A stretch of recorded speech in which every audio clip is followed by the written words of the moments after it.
झाड़ू लगाने वाला एक वैष्णव गोवर्धन में झाड़ू लगाता, दर्शन नहीं कर पाता था।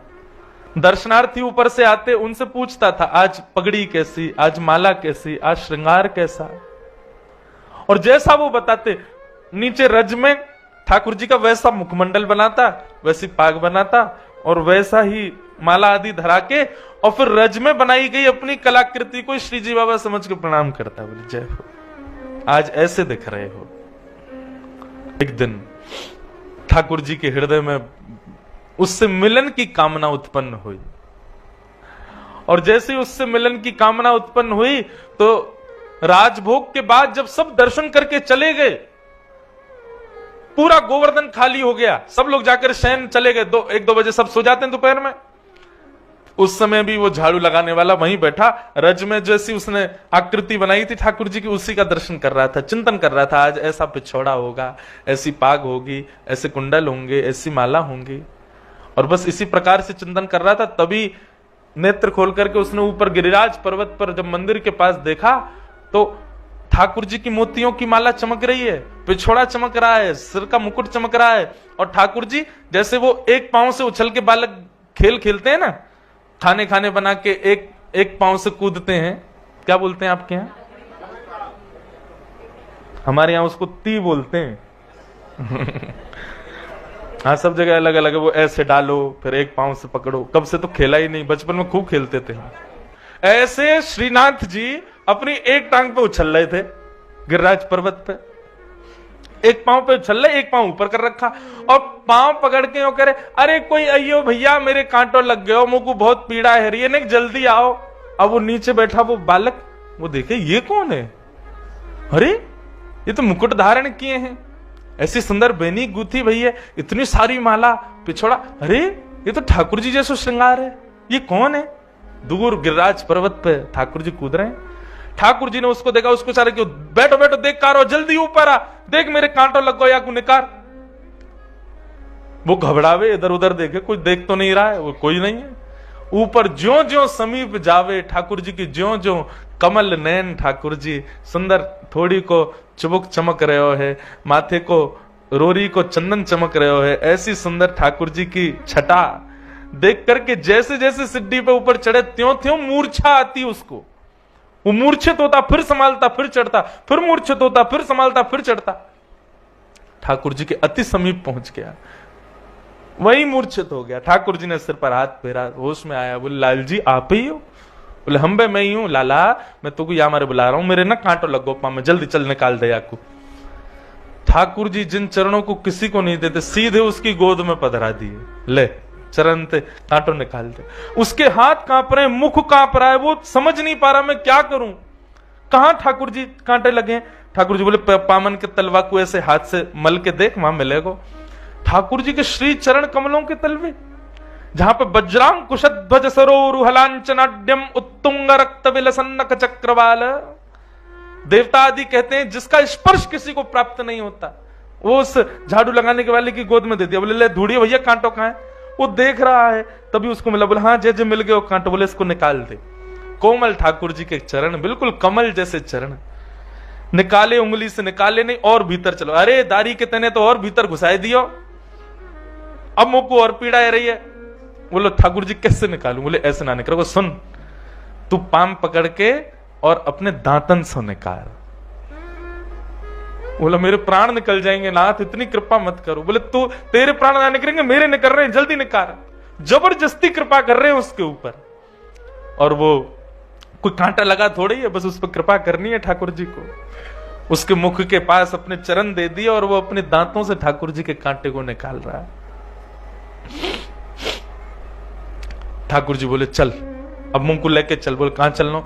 बोले आज गोविंद दास अपनी खिरक में दाल बाटी बना रहा है, बाकी दाल बाटी खावे जाऊंगा मैं, चल ले चल मुंह को। अरे ठाकुर जी ये सब गोविंद दास आदि अष्ट सखा, ये लोग बड़े अपरस में रहते हैं, शुद्धता पवित्रता का बड़ा ध्यान रखते हैं। आप मेरे से छुप गए हो, ये भी इनको पता चल गई तो मुझे मार देंगे महाराज जी। ठाकुर जी बोले तेरे संग मैं हूं ना, चिंता का करे, चल अपने कंधा पे बैठा ले। ठाकुर जी उसके कंधा पे बैठ गए और सिर पकड़ लिया, और वो लेकर के जा रहा है। सोचो छवि कितनी सुंदर है, एक नन्हा सा झाड़ू लगाने वाला बालक अपने कंधा पे श्री जी बाबा को लेके जा रहा है, और ठाकुर जी उसको बता रहे हैं, सुन सुन सुन, देख वो गोविंद स्वामी की खिरक आ गई है। बोले हाँ। बोले तू यहीं मुंह को उतार दे और तू यहीं छुप जा, मैं जा रहा हूं। और सुन, यहीं रुक जाइयो, तेरे का जो बाटी मैं ले आऊंगा, तो भी भूख लगी होगी। ठाकुर जी उतर करके गए। गोविंद स्वामी कदम खंडी में जाकर के बैठे। गोविंदास बोले आ गए जय जय? बोले हाँ आ गो। अच्छा, ये लीलाएं सबको नहीं पता होती थी अष्ट सखाओं के साथ। राजभोग के बाद ही ठाकुर जी लीला करते हैं बंधुओं। ये वृंदावन में जो लोग यूं सोचते हैं 12 बजे के बाद मंदिर बंद, ठाकुर जी सो रहे हैं, गलत सोच रहे हो आप। ये 12 बजे जो मंदिर बंद हुए और 4 बजे, यही तो लीला का समय। ठाकुर जी इसी समय कृपा करने जाते हैं किसी पे। ये सोते थोड़ी है ठाकुर जी, गौचारण का समय, लीला का समय ठाकुर जी का। ठाकुर जी पहुंच गए। गोविंदास जल्दी भूख लगी है, मुझको जल्दी खवा, बाटी खवा। और गोविंदास बाटी सेक करके चिमटा से उठा के ठाकुर जी के आगे पत्तल में धरे। सो ठाकुर जी न खावे, न खा के सोई वाकू जेब में भर ले अपनी। बाकी काजे लेके जानी है, खड़ो बेचारो लेके आयो मुकू। जहां 5, 6, 7 सामान्य बाटी खाने वाले लोग होते हैं, ठाकुर जी कम 15-20 तो खाते हैं। 56 भोग देखा ठाकुर जी, हमारे 100 लाला इतनो बड़ो, इतनो सो वाको पेट, और 56 भोग देखो कल कितनो, पूरी नाप भर गई महाराज। ठाकुर जी को पेट नहीं है, कुआ है, कितनों खवाए तो भरे ना है, खूब प्रेम से मामे। तो गोविंद दास ने पहले इतना आटा लगाया था कि उनको पता था कि लाल जी 20-25 बाटी तो खाएंगे, और वो भी तब जब राजभोग पाके आए हैं। राजभोग आरती हो गई है, पावे में तो बड़े निपुण है हमारे लाल जी। ठाकुर जी बोले अब गोविंदास पेट भर गो हमारा, तो अब हम जा रहे हैं मंदिर, अब जाके नेक देर सोमेंगे, फिर 4 बजे उत्थापन आरती होएगी। गोविंदास बोले जय जय, बड़ी कृपा। जैसे ही ठाकुर जी खड़े भये, तो ठाकुर जी की पीतांबरी इतनी फूल गई, बाटी बल रही जेब में। गोविंदास बोले जे का है रो ठाकुर जी ने रुकियो? बोले कहा ये इतनी पीतांबरी ऐसी तुम्हारी कैसे फूल गई है? ये तो तब फूले जब आप नाचो, जो गोल गोल घूमो तो ऐसी पीतांबरी फूल जाए आपकी, ये इतनी कैसे फूल गई? कहा भर रखो भीतर? ठाकुर जी बगे कछु ना कछु ना कछु नहीं। गोविंदास ने पकड़ ली, देखे तो भीतर थे महाराज गोजा में बाटी भर रखी है। ये जेब को ब्रज भाषा में कहें गोजा, गोजा में बाटी भर रखी है। गोविंदास बोले बाटी जेब में क्या धर रखी है, कौन के काजे ले जा रहे हो? ना कोई को नहीं। ठाकुर जी ने एक बार ऐसे देखी उसकी तरफ जो पेड़ के पीछे छुपा था। गोविंदास बोले कौन को देख रहे हो? दौड़ करके गोविंदास गए तो वो झाड़ू लगाने वाला बालक मिल गया। ठाकुर जी सही सही बताओ पूरी बात कहा है? तो उस बालक ने कहा गोविंदास जी मुझे क्षमा कर दो, मुझसे बहुत बड़ा अपराध हो गया, आज ठाकुर जी मेरे कंधा पे बैठ के आए।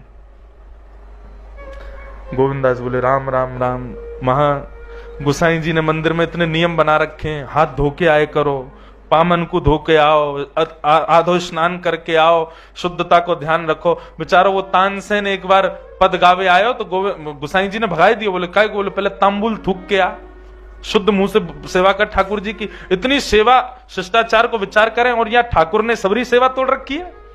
झाड़ू लगावे वाले इनके कंधा पे बैठ बैठ के डोल रहा है। ये सबरे नियम हमारे काज है नहावे धोवे के, तुम्हारे काज कछु ना है। ठाकुर जी बोले अब ठीक है गोविंदास, गुस्सा कर रहे हो, कोई बात ना, छोड़ दे याको। बोले याको कोई अपराध थोड़ी है, बेचारो ये तो ऊपर ही ना जावे कभी गिरिराज पर्वत पे, तुमने ही बुलाए होगो जरूर। बोला हाँ इनने ही बुलायो। ठाकुर जी बोले बजमारे तू और बता दे सबरी बातन ने, अरे तो पे कृपा करिए, तू और मेरी शिकायत कर रहा है। गोविंदास बोले ऐसे काम नहीं चलोगे। ठाकुर जी बोले बता कहा करूं? गोविंद कुंड में स्नान करो, स्नान करके ऊपर जाओगे। ये बड़े 3-3 बार नवा के हमको बड़ी अप्रस्था को बात बतावे, ठाकुर जी के सामने शुद्धता से जाओ, पवित्र, अब खुद अपवित्र हो ना के जाओ। ठाकुर जी बोले देख भैया सर्दी को समय, कैसी ठंडे कोहरा पड़ रहे हैं, सूर्य के दर्शन ना भाई 4 दिन आते, तू मुझको कुंड में नवावेगो? ऐसा मत करे। चल मैं एक काम करूं, मैं आचमन कर लूं। अपवित्र पवित्रो वा सर्वावस्थांग तो पिवा यह स्मरित पुंडरी काक्षम सबाई अभ्यंतर सुचि। ऐसे जल छिड़काव करके व्यक्ति पवित्र माना जाता है।